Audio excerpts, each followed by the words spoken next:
कर दे सभी का दुख दूर ओ बाघंबर वाले, कर दे सभी का दुख दूर ओ बाघंबर वाले, तुम पे चढ़ाऊं माला फूल ओ बाघंबर वाले, कर दे सभी का दुख दूर ओ बाघंबर वाले, कर दे सभी का दुख दूर ओ बाघंबर वाले, तुम पे चढ़ाऊं माला फूल ओ बाघंबर वाले, तुम पे चढ़ाऊं माला फूल ओ बाघंबर वाले।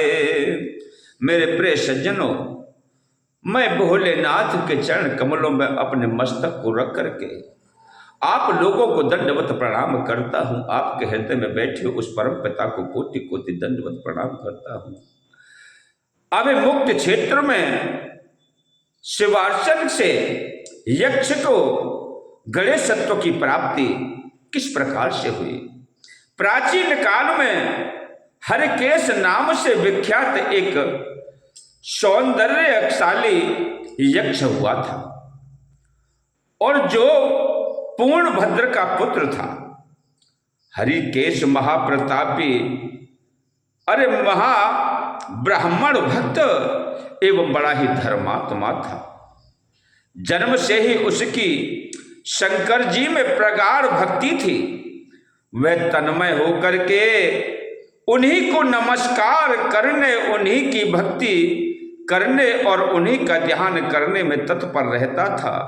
वह बैठते, सोते, चलते, खड़े होते, घूमते तथा खाते पीते सब समय सदा भगवान शंकर के ध्यान में मग्न रहता था, मस्त रहता था। इस समय पुत्र को शिव में लीन देखकर उनके पिता पूर्णभद्र ने कहा, पुत्र पुत्र पुत्र, मैं तुम्हें अपना पुत्र नहीं मानता। अरे मुझे ऐसा प्रतीत होता है कि तुम अन्यथा ही उत्पन्न हुए हो, क्योंकि यक्ष कुल में उत्पन्न होने वालों का आचरण ऐसा नहीं होता जैसा तुम्हारे अंदर है। तुम तो गुहराक हो। हे पुत्र, तुम ऐसा कर्म मत करो, क्योंकि तुम्हारे लिए ऐसी वृत्ति नहीं बतलाई गई है। गृहस्थ भी अन्य आश्रमों का कर्म नहीं करते, अतः तुम भगवान नहीं हो। अरे तुम मानव सुलभ आचरण को त्याग करके यक्षों के अनुकूल विविध कर्मों को संपन्न करो। यदि तुम इस प्रकार विमार्ग पर ही स्थित रहोगे तो मनुष्य से उत्पन्न हुआ ही समझें। आप मनुष्य से उत्पन्न हुआ ही समझे जाओगे। आप यक्ष आपके लिए कोई नहीं कहेगा। अतः यक्ष जाति के अनुकूल विविध कर्मों का ठीक ठीक आचरण करो। देखो मैं भी निसंदेह वैसा ही आचरण कर रहा हूं। अरे प्रतापी पूर्णभद्र ने अपने पुत्र को इस प्रकार समझाने की चेष्टा की, परंतु हरकेश का मन शिवमय हो जाने के कारण पिता के समझाने का उस पर कोई भी प्रभाव नहीं पड़ा। मेरे प्रिय सज्जनों, तब पिता पूर्णभद्र अरे कुपित होकर बोला, पुत्र तुम शीघ्र ही मेरे घर से चले जाओ, चले जाओ, चले जाओ, और यहां तुम्हारी जैसी इच्छा हो वहां के लिए चले जाओ। पिता के शब्दों को सुनकर के मेरे प्रिय सज्जनों, उनकी आज्ञा का पालन करते हुए वह हरकेश यक्ष अपने गृह तथा संबंधियों का परित्याग करके निकल पड़ा और अब मुक्त क्षेत्र वाराणसी में जाकर के अत्यंत दुष्कर तपस्या में संलग्न हो गया। वहां वह इंद्रिय समुदाय को अरे संयमित कर, अरे शुष्क काष्ठ और पत्थर की भांति निश्चल हो एकजुट स्थाणु की भांति स्थित हो गया। इस प्रकार निरंतर तपस्या में लगे रहने वाले हरकेश के 1 सहस्त्र दिव्य वर्ष व्यतीत हो गए। उनके शरीर पर दीमक लग गई, विमोट जम गया। वज्र के समान कठोर एवं तीखे मुख वाली चींटियों ने उसके शरीर में छिद्र बना दिए, होल बना करके उसका मांस, रुधिर, चमड़ा सभी खा डाला। इससे उसका अस्थि मात्र ही अवशेष रह गया। वह कुंद, शंख और चंद्रमा के समान चमक रहा था। इतने पर भी वह भगवान शंकर के ध्यान में ही लीन था। इसी समय कैलाश पर्वत पर पार्वती ने भगवान श्री शंकर जी के लिए निवेदन किया कि हे प्रभु, हे नाथ, मैं अविमुक्त क्षेत्र का दर्शन करना चाहती हूँ, क्योंकि वाराणसी आपको परम प्रिय है।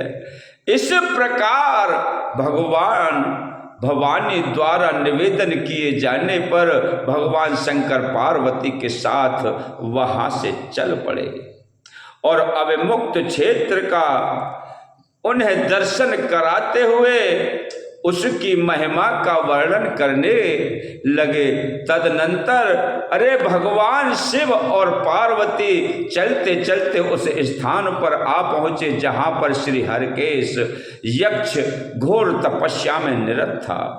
तब महादेव जी ने गिरिराज कुमारी पार्वती से भक्तराज यक्ष को कृपा पूर्वक वर प्रदान करने के लिए इस प्रकार कहा कि भामिनी, यह मेरा परम भक्त है, तपस्या से इसके पाप सभी नष्ट हो चुके हैं, अतः यह हम लोगों से वर प्राप्त करने का अधिकारी हो गया है। तदनंतर भगवान शंकर ने ऐसा कहने पर पार्वती जी ने उस गुहाक की ओर देखने लगी। जिसका शरीर श्वेत रंग का हो गया था, चमड़ा गल गया था और मात्र अस्थि पंजर नसों के आबद्ध था। यक्ष को इस रूप में देख करके माता भगवती पार्वती ने महादेव जी से कहा कि महादेव, इस घोर तपस्या करने वाले अपने परम भक्त को दर्शन दीजिए,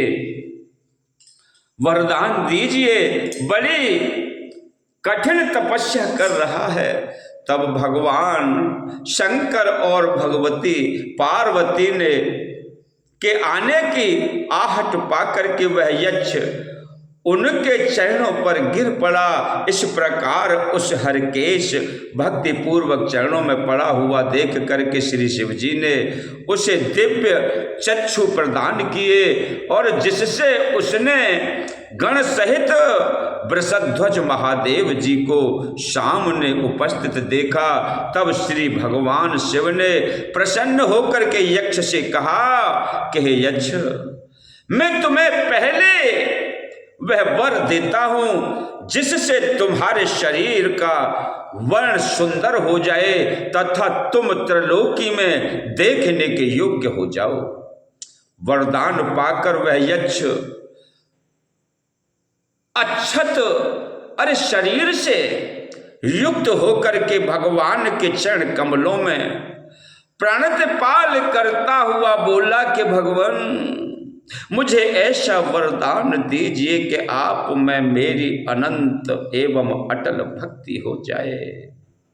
मैं अक्षय अन्न का दाता तथा लोकों के गणों का अधीश्वर हो जाऊं, जिससे आपके अविमुक्त स्थान का सदा दर्शन करता रहूं।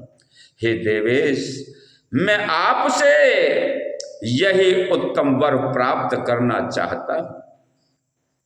तब भगवान शिव ने पुनः वर देते हुए कहा, यक्ष, तुम जरा मरण से विमुक्त संपूर्ण रोगों से रहित सबके द्वारा सम्मानित धनदाता गणाध्यक्ष होगे। तुम सभी के लिए अजेय योगेश्वर से युक्त लोगों के लिए अन्नदाता, क्षेत्रपाल, महाबली, महान पराक्रमी, ब्राह्मण भक्त, मेरे प्रिय त्रिनेत्रधारी और दंड पाणी तथा महायोगी होगे। उद्ब्रह्म तथा संभ्रम ये दोनों गण तुम्हारे सेवक होकर के तुम्हारी आज्ञा से लोक का कार्य करेंगे। इस प्रकार मेरे प्रिय सज्जनों, उस यक्ष को गणेश्वर बनाकर श्री भगवान शंकर उसके साथ कैलाश लौट गए। अब मुक्त क्षेत्र वाराणसी में शिवार्चन एवं तपह कर्म की महिमा इतने अविस्मरणीय एवं फलदायी है। मेरे प्रिय सज्जनों, मैंने आपको इस कथा को मत्स्य पुराण से श्रवण कराया है। अगर आपको कथा के अंदर आनंद आया हो, कुछ रहस्य मिला हो, तो आप कथा श्रवण करने के पश्चात चैनल को सब्सक्राइब करें, वीडियो को लाइक करें, दूसरे अपने मित्र संबंधियों के लिए शेयर करें। ओम नमो नारायण, ओम नमो नारायण, ओम नमो नारायण।